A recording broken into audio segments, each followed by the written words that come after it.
OK, ce matin, on va avoir un témoignage, un beau témoignage que Marc va nous conter.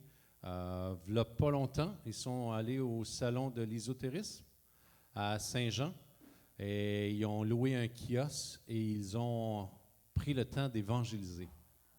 Et vous allez voir comment Dieu a été fidèle, puis comment que c'est béni d'aller dans ces endroits-là, d'aller où ce qui fait noir et d'emmener la lumière. Et vraiment, c'est super. Fait qu'on écoute Marc et sa vision aussi pour le futur salon. Merci, Denis. Oui, donc, au mois d'avril, est-ce que Denis et Lucie sont là? Non, ils ne sont pas là. OK. Donc, nous sommes allés à ce salon à Saint-Jean, mais je dois dire que ça fait quand même un moment qu'il y a une belle porte ouverte pour aller dans ces salons-là. Et je m'étais inscrit pour celui de Saint-Jean, mais il n'y avait pas de place. Et là, j'ai dit à l'organisatrice, je veux vraiment aller à Saint-Jean. Je savais que Denis et Lucie étaient très intéressés. Et je lui ai dit, je prête dehors s'il le faut. Et quelques jours après, elle m'a écrit, elle m'a dit, Marc, on a un petit local en haut. Vous allez être 4 dans le local. Est-ce que tu viens quand même? Et là, je me suis dit, mais oui, c'est mieux que rien. Je n'ai pas dit ça comme ça, là, mais je sais que quand on a un pied dans le salon, 1 an ou 2 ans après, on a des meilleurs endroits. Donc, tout le salon se déroulait au premier étage. Il y avait 2 petits locales en haut. Nous, on était dans un local, on était 4 exposants. Donc, ça faisait vraiment un peu bizarre. Mais le témoignage que je vais vous raconter, c'est vous dire comment Dieu n'est pas limité à des petits espaces comme ça. Alors, ce qui se passe, c'est que samedi, j'étais en train de prier pour 2 dames. J'étais en train de prendre soin de 2 dames, et puis il y a un jeune homme qui passe, et puis comme on ne vend rien, on accroche les gens. Bonjour monsieur, bonjour madame, on ne vend rien, mais on offre la guérison gratuitement. Et là, le jeune homme m'y arrête et dit, j'ai pas quelque chose de spécial, j'ai les genoux faibles un peu, puis je fais du diabète. On n'a rien à perdre, c'est gratuit. Donc, je prie pour lui, puis je présente Jésus. Le lendemain, je suis en train de m'occuper de quelqu'un, puis je le vois revenir avec une fille. Là, je les vois du coin de l'œil, je sais qu'ils attendent après moi. Et puis quand j'ai fini de prendre soin de la personne, il regarde son ami, puis il dit, c'est lui. Fait qu'elle vient me voir, puis je dis, bon, mais est-ce que tu as besoin de guérison? As-tu mal à quelque part? Elle dit, non, j'ai besoin d'un déblocage. Puis là, elle se met à me parler, mais tout d'un coup, il y a plein de monde qui rentre dans cette petite salle-là. Puis écoute, on va sortir dehors, j'entends pas bien. Fait qu'on sort dehors, puis je dis, oui, qu'est-ce que je peux faire pour toi? Mais elle me dit, tu sais, j'ai un blocage, parce qu'il y a quelques années en arrière, j'ai vécu une expérience de l'amour inconditionnel de Dieu. Mais elle dit, après ça, j'ai déjà été dans quelques églises, mais je ne suis pas à l'aise. Tout ce qui est religieux, ça me repousse. Je ne suis pas confortable avec ça. Mais ce qui se passe, c'est que hier tu as rencontré mon ami. Puis quand il est arrivé à la maison, il me dit, hey, il y a des croyants au salon, ils ont prié pour moi. Fait qu'elle a fait comme, bon, OK. Mais pendant la nuit, elle a eu un rêve. Et dans le rêve, elle a vu un stand de journal. Puis un des journaux sortait du lot. C'était écrit dessus « La bonne nouvelle ».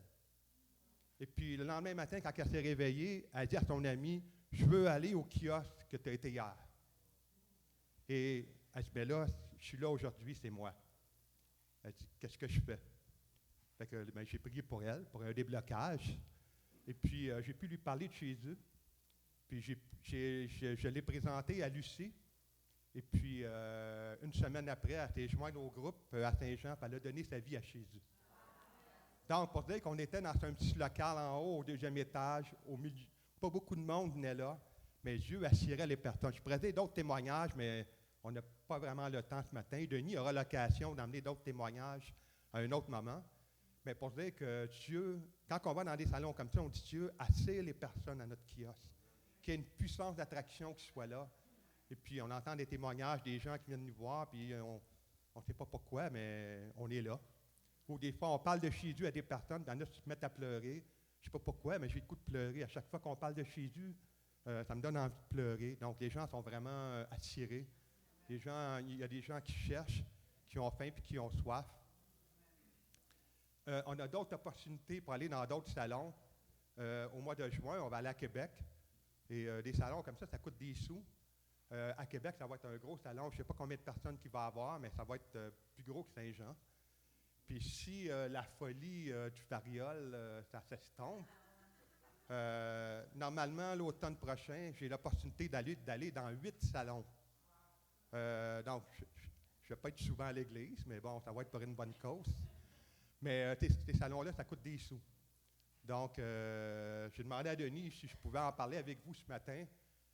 On a besoin d'aide financière pour pouvoir louer un kiosque dans ces endroits-là pour apporter la lumière dans les ténèbres. Alors, voilà pour mon témoignage. Merci beaucoup.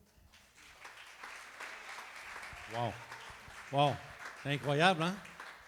Et j'ai dit quand il m'a parlé de ce qui se passait au salon là-bas, vous savez qu'il y a 4 personnes qui s'est converties en passant. 4 personnes qui ont reçu Jésus comme Seigneur et Sauveur. Et vraiment, même qui ont brisé, vous allez voir, il va y avoir d'autres témoignages, ils ont pris les statuettes qu'ils avaient, qu'ils s'étaient fait, ils les ont brisées en morceaux. Vraiment. Puis, ce qui est merveilleux dans tout ça, j'ai dit, Marc, il dit, ça coûte beaucoup de sous. C'est vrai, ils ont loué, ils ont payé de leur poche les kiosques. Mais j'ai dit, on ne peut pas priver l'Église de participer financièrement. Pourquoi? Parce qu'il y a des bénédictions rattachées à ça.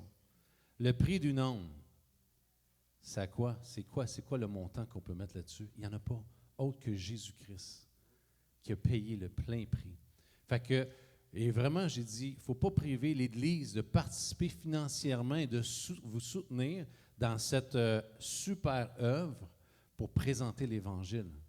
Fait que j'ai dit, ce matin, j'avais à cœur vraiment qu'on puisse faire une offrande d'amour. Si vous voulez donner pour soutenir, parce que je vous donne juste un exemple, le kiosque, là-bas, il coûte plus cher. Comme à Québec, ça coûte 700 $ un kiosque. Juste vous donner une idée. Non, c'est une fin de semaine. Mais 700 $, c'est quoi pour un homme? C'est quoi? C'est rien. Et je crois que c'est des endroits qu'il faut que la lumière soit. Qu'elle soit là pour que des gens viennent. Il y a tellement de ténèbres dans ces salons-là, et vraiment qui croient en d'autres dieux, et c'est vraiment là qu'ils sont. Et en plus, Dieu a mis à cœur à ces hommes, ces femmes, d'y aller et d'annoncer l'Évangile. Fait qu'on veut les soutenir, on veut les aider. Fait que, on va passer le panier d'offrandes. Si vous êtes libre chacun, si vous voulez donner au Travers Square, soutenir, donner généreusement, c'est pour le salut des âmes. Et Dieu nous rend participants à ça. Amen. Seigneur, on te prie de bénir ces offrandes. Merci pour ce beau témoignage. Et Père, on va entourer de prières ceux qui t'ont reconnu comme Seigneur et Sauveur. On les entoure de prières, de protection.